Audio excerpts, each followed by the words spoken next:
Bismillah ar-Rahman ar-Rahim. Assalamu alaikum. I am Professor Adam Ahmad Adam. You are welcome to this parasitology lecture. It is about fascioliasis.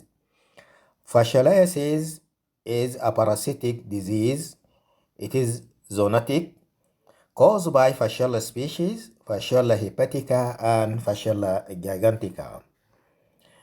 The worms Fasciola hepatica, also known as sheep liver fluke, it measures 30 millimeters by 15 millimeters, while Fasciola gigantica measures about 75 millimeters by 15 millimeters. Definitive or primary host.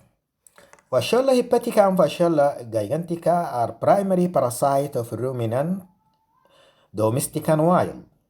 Example, sheep, cattle, goats, camels, deer, and buffalo.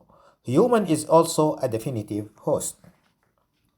The life cycle. Let us start from number one.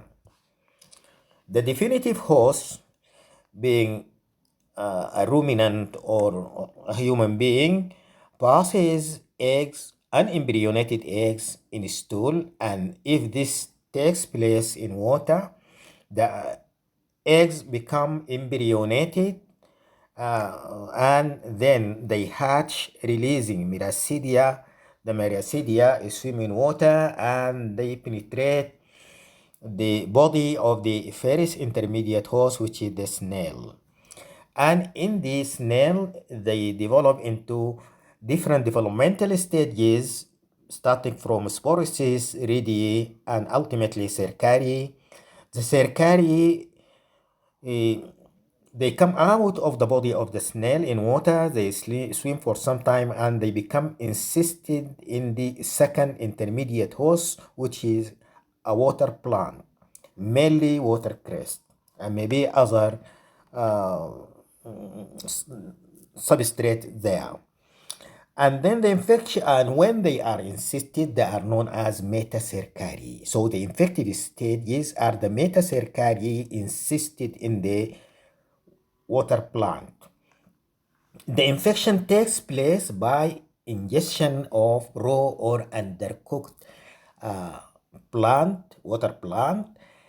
And here we see after ingestion in human, the metacercari are released after digesting the plant and activated in the duodenum by carbon dioxide, temperature, and bile salts. The activated metacercari exist, releasing newly existed juveniles. These attach themselves to the mucosa of the duodenum via surface glycans and penetrate the duodenum, and they enter the peritoneal cavity and migrate through liver parenchyma to reach the biliary ducts, where they mature there in the biliary ducts into adults and produce eggs. And the eggs are released in the bile, and then the eggs in the bile, they go to the intestine and ultimately pass in stool. The duration from infection to maturation is about 3 to 4 months. I'd like to mention that Fasciola gigantica takes more time in development than Fasciola hepatica. Phases of fascioliasis. There are two phases. The acute phase, known as the hepatic phase, it takes 2 to 4 months after infection, and the chronic phase, which is known as the biliary phase, after reaching the biliary ducts, that's after the migrating flukes reach the biliary ducts. The phase can last for many years, maybe up to a decade or even longer.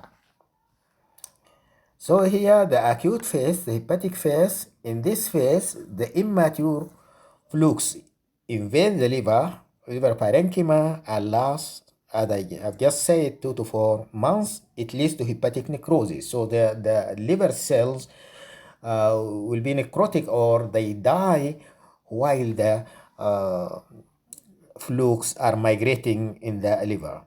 The patient complains of fever, nausea and vomiting, urticaria, right hypochondrial pain, hepatomegaly, and these migrating flus. They stimulate the immune system strongly, leading to production of immunoglobulin manifested as hyper gamma globulinemia.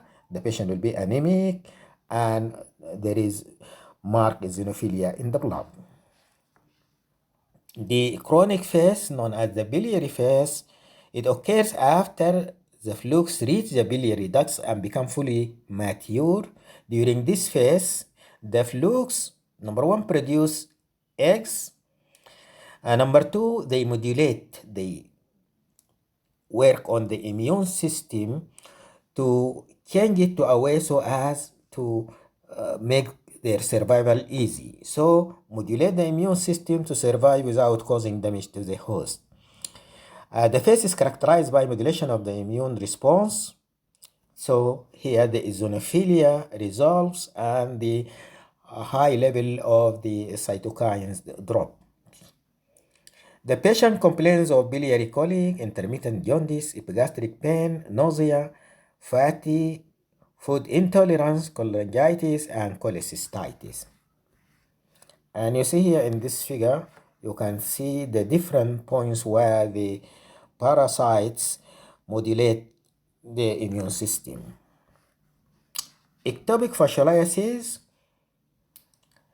Fasciole species usually go to the liver and bile ducts.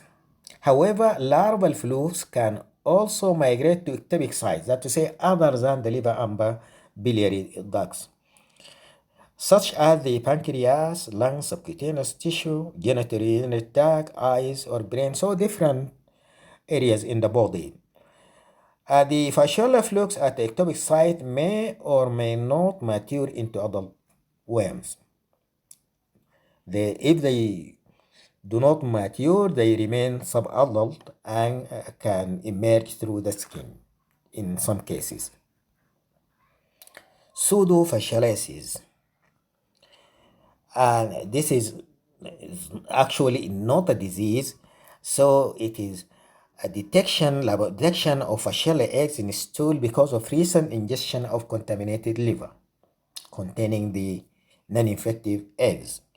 And this condition can be resolved by one, liver-free diet or for several days, and two, by serological test. There will be no IgG antibody to Fasciola hepatica, and this is important so as not to treat unnecessarily the patient with such a situation.